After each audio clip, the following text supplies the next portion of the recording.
wife and I were flying to Vancouver, and we were reading a news. She was reading the New York Times, and there was a story about this company called Le Tote. How many of you have heard of Le Tote, by the way?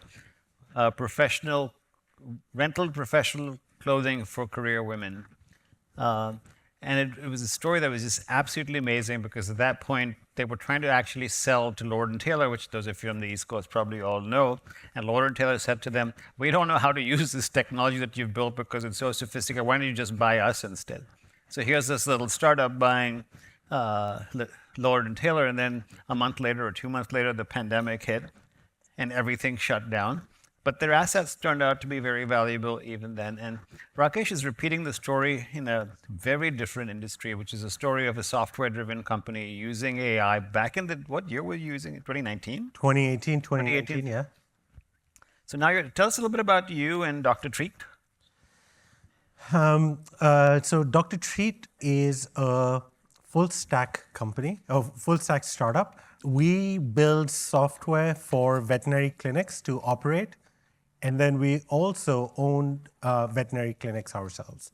So we build EMR, EHR software for operating these veterinary clinics, and then client-facing solutions like scheduling systems, reservation systems, telehealth, telemedicine platform, and things of that nature. So we started the company in late 2021, early 2022, and built the business over the last 2.5, 3 years. And we just sold the business about 6 months ago. And why don't you tell us who bought it, and then we'll get to the story itself. So a large strategic player called Southern Veterinary Partners. They own about 700 clinics across the US, about $4.5 billion in revenues. So fairly large practice that bought our business because they loved what our brand stood for. They loved the subscription model, the membership model that we had. And then they also really liked the technology stack that we had that they then wanted to potentially roll out to all of their 700 locations. How many pet owners in the audience? Wow, 75% at least. So that's amazing. And I think most of us would agree that the veterinary practices aren't typically very modern. They might have a good vet, but you don't really see good systems and models. And I know you had your own personal experience with this, and you decided like you can do better. So yeah, very similar to my first company. I felt like we felt the pain points ourselves. So we got a dog during the pandemic, late December 2020. We were one of those cliched families. We got a Labradoodle, and then getting care was really hard. Then once we did get care, we just felt like it was kind of a subpar experience in general. So what I mean by that is, when we got the dog, we had to call around maybe about 15 different veterinary clinics to see if they would even take us. No one really called us back except one, which we then ended up going to. Once we started going there, every process seemed like it was broken. There hadn't been a lot of thought that went into the client experience or even for them to run their own practices more efficiently. So everything seemed like multi-step, multi-touch point, powered by a human being, which was, hey, if you need to take an appointment, call, and you'd be put on hold for 10, 15, whatever minutes, and someone will eventually get to you and give you an appointment. Then if you've forgotten what day your appointment is, good luck, because they put it all in a Google Doc or a Google Calendar, which they can't search by your dog's name because there's 80 other dogs named Coco. And then, when you do get care, the post-operative care or the post-operative things that they need you to do are done in a really haphazard, disorganized manner. And that's where we felt like if this is happening to us in the Bay Area, this is happening to almost every pet parent across the US. And so we decided to go start a company instead of just complain about it. That's the Bay Area mindset, right? But doesn't sound that different from human healthcare, by the way. Sadly. Sadly, right? So, so when I talked about your company earlier this morning, I really talked about this concept of a new productivity frontier, which is basically using technology to do so much better, offer a better value proposition, do it more cost effectively, because technology allows you to do so much. What was your, so yes, you detected the problem. What was your vision when you started? So the vision was create a delightful customer experience and then help clinics operate more efficiently and create more accountability and reliability of the experience. So what I mean by that is, when we started really thinking about the company, we said we want to create these client-facing tools that offer access and convenience, the things that we craved ourselves as pet parents. So we said, let's build a beautiful front end that is easy for people to use, give them an app that has all of the data that they need um, about their pet. If they need to take an appointment, that's all done via the app. If they need to see the medical records, it's all in the app. If they need to communicate with the doctor, with their care team, they do it via the app. And then all of their medical history, test results, everything is provided to them in the app. So it's really trying to bring everything to your fingertips. And we said, some of this had been done on the human health side with Kaiser, and we took a lot of inspiration from all the things that Kaiser was trying to do on the technology front to enable this, but not a whole lot of people had thought about the veterinary space. That was our inspiration on the client-facing front. On the clinical front, it was worse than we thought. So when we decided we're going to go start this company, my wife and I and my co-founder, my wife was also my co-founder at this company. My wife and I and my third co-founder, who's my CTO, Charlie, we went to work at a veterinary clinic up in Sacramento. So this is a large clinic with about 35 doctors, so full staff of about 200 people, 180 people or something like that. So a very large clinic that had been built in 2018. So this is supposed to be state of the art. When we got there, this was nothing short of I would call it a shit show. They were barely using the tools that had been given to them. And then what we understood was a lot of the tools that had been built in the late 90s, early 2000s. So think these tools are at least 20, 25 years old. A lot of these tools are still on-premise software. If they've been even migrated to the cloud, they haven't really thought about the client or the customer experience or the user experience. And so they become so hard to use that doctors, nurses, and all the other staff refuse to even use it the way it's intended to. So then you realize that these clinics are run really inefficiently. They are not seeing the number of patients they should be seeing. The quality of care really varies from doctor to doctor. And the quality of information that is shared with pet parents is just unacceptable.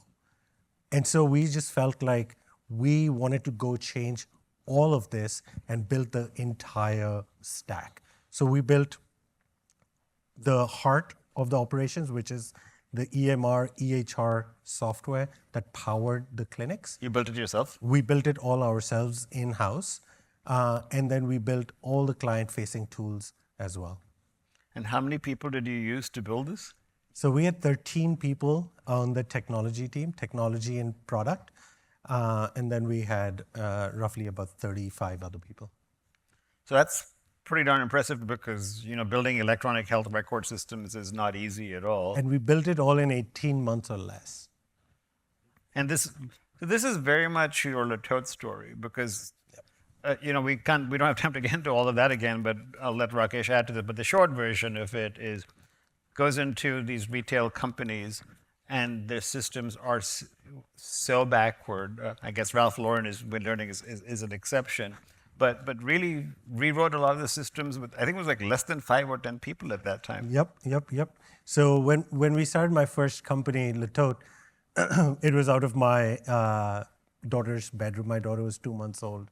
We kicked her out, and So she didn't have a choice in the matter. We put the engineers in there, and then we started building software that powered our business for the subsequent 7 years, and that was infinitely scalable with 2 million customers that we built with, initially with 5 or 6 people, and over time we had a lot more engineers, but that's sort of the approach that we took here, where we said we're going to dog food our own product through our own locations and understand the customer experience, the client interactions, and then we go productize this in a way where we can now sell and license this to other large-scale clinics.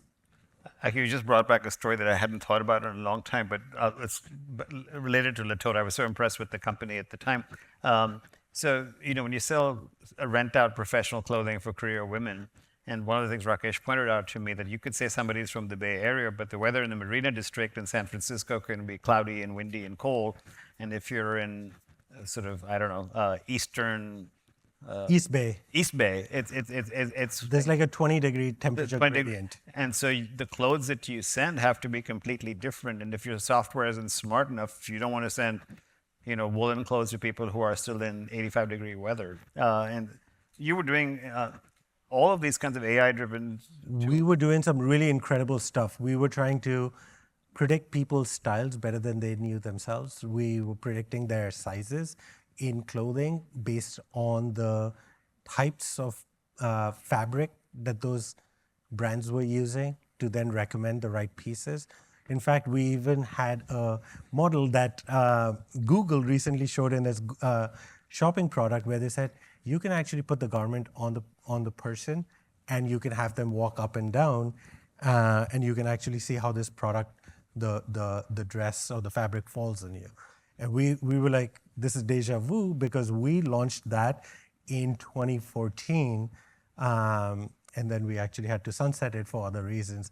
Consumers did not like themselves, or let's say women did not like themselves walking up and down in a dress that they felt was one size too small based on what they wanted to pick for themselves. Interesting. I'm not going to touch that one. Yeah. All right, so let's talk a little bit about your use of AI because you've done some amazing, by the way, the reason I asked the question about pet parents is because we had a cat who was almost killed by the veterinary clinic, and we found out later because what happened here, and ultimately took our primary vet to retire before she says he overdosed your cat. And so this is, he survived, that's the good news.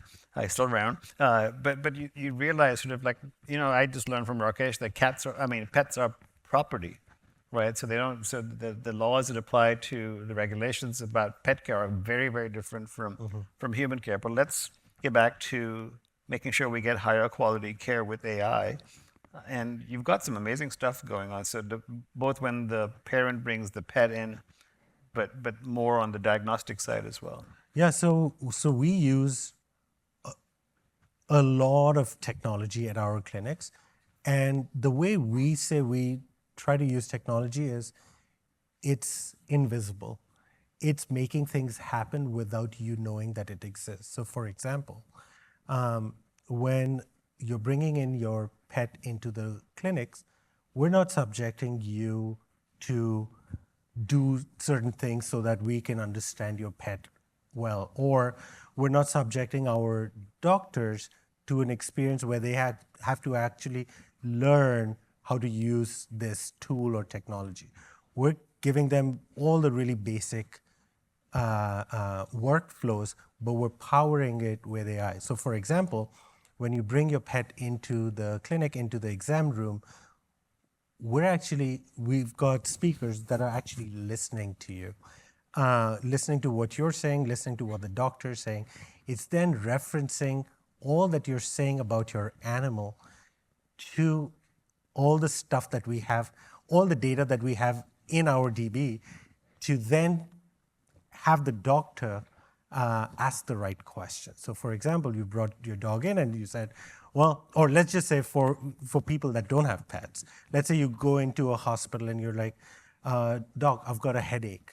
I've had a headache for 3 days. So the next follow-up question could be, oh, maybe you just didn't drink enough water. But maybe based on your physiology and all the other details that we have about your health, it could be related to something else. So we're effectively looking at the history of that animal every time they come in, and the docs are given certain very personalized questions based on that specific. They see them on the screen? So the doctor sees that question on the screen, and they'll ask you that follow-up question. Then you'll respond, and then the system is learning in real time, referencing our database, and then giving those follow-up questions. And then what we do is statistical AI, which is sort of a subset of AI, which is basically saying with 95% confidence, we think your animal has the following 2 conditions. With 12% confidence, it's probably this one thing. So now the doctor gets to make that determination and say, do I pick what the system's telling me with 95% confidence, or do I pick what the system's telling me with like 8% or 12% confidence? So we're giving the doctors the tools in their hands. And what we've realized is with the tool that we built, we can have a out of college grad doctor perform almost as well as a really advanced veterinarian with like 12, 15, 20 years of experience. Also, what this helps us do is helps us provide a really consistent experience across the board. So it's not just, oh, this is nothing, go away, just feed your dog X. It's actually saying, here's what we did to listen to the pet parent, here's what the system recommended, and here's how the doctor took this data. So there is a little bit of accountability on the doctor to comply by some of the rules as well. But you also bought a data set, if I remember correctly, right, from an insurance company? From a pharmaceutical company and an insurance company, so that we could train our models internally on this data. Because we only had, when we were starting out, we only had a couple thousand data points on a couple thousand animals. That wasn't enough for us to know that our system would be smart enough. So we needed hundreds of thousands of animals, data and history over 12 to 14 years, so that our system would be smart enough from day one. And then as sort of time went along, we tweaked, optimized, and got smarter and smarter. And then what's also happened is the AI models have gotten smarter. With the new reasoning models, we'd have to take a lot less of that training data to get to the same result that we can get today with these new models. So you're using LLMs Yeah. to train? So we're using a ton of different tools internally. We use DeepSeek, we use OpenAI, we use Gemini, and then there's a whole host of others, text-to-speech like DeepGram and whatnot that we use also. And how do you choose which one to use for what? That's a really good question that I don't have a really great answer to. Part of it is the speed with which we can get the result out with a reasonable level of accuracy. And because this is medicine, we can't rely on like 80% is not reasonably good. It's closer to like 97 to 100 somewhere in that ballpark, and we're almost never close to 100. It's closer to 97. And so we need some human intervention and human interaction to understand what models are giving us the right sort of results. So for different workflows, we use different tools. And then the second aspect of this is cost. OpenAI is almost 30x more expensive to run for the things that we do than DeepSeek may be. So for certain specific things, we'll use DeepSeek. For others, we'll use OpenAI or DeepGram for voice to text.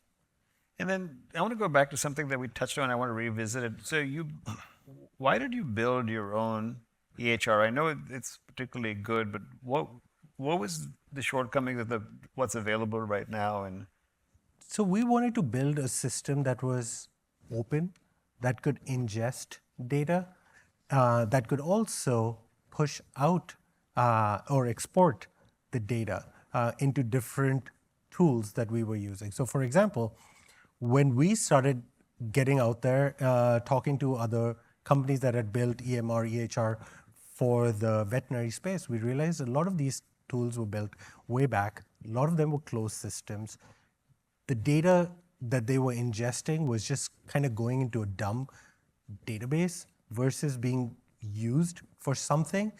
And it was almost impossible for us to extract the data out because they just didn't have mechanisms that would allow you to pull the data out. So for example, there's a tool that we were using, which was the most advanced tool before we started building our own tool. It was called EasyVet. The only way we could get 100% of the customer data out was by printing out PDFs. There was no data lake that we could build, one single data lake we could build where we could extract all of this out. So what we couldn't do was print out the pet's 10-year, 12-year, 180-page history every single time to feed back into our own systems so our systems would get smarter. So we just felt like we needed a system that could interact with all these other tools that were out there. So for example, there's diagnostic tools. When you're taking your dog in for their blood, fecal, urine tests, you're interacting with at least 5 to 7 other diagnostic tools. You want to be able to send data to them and then pull data out and then provide all of that information to your pet parent. So if you've brought your dog in for an X-ray, you do an X-ray, goes through the machine. Today, the way it happens is it sits in one separate database. Some human has to email that to themselves or to the system from that other computer into this system, who then has to physically attach it to your medical record, who then has to physically send you an email and say, here, by the way, here's your test results. Now, when you have hundreds of animals, thousands of animals going through a system or through a clinic, when human beings are involved, there's going to be errors. There will be some people that'll call out sick and not tell you the things that were on their plate the previous day.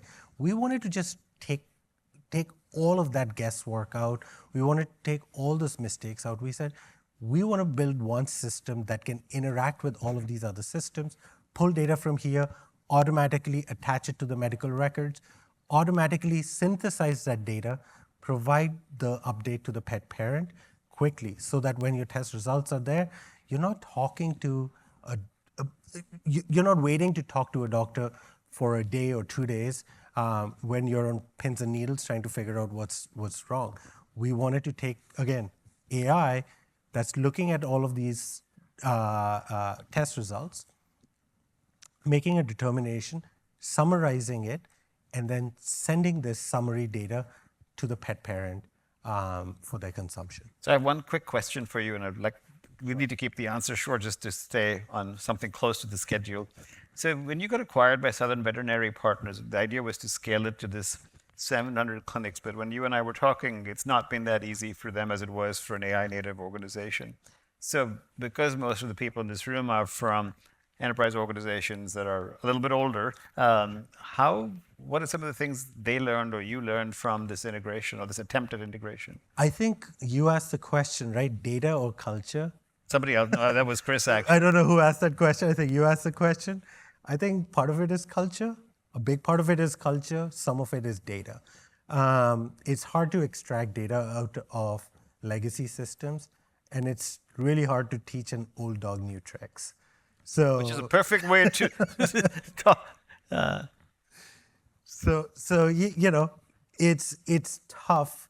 It's been tough for the large organization to adopt all of this that we built, because it just means that people need to be retrained in a totally different system that they might not be comfortable doing. Great. Thank you, Rakesh, and really appreciate that. Thank you.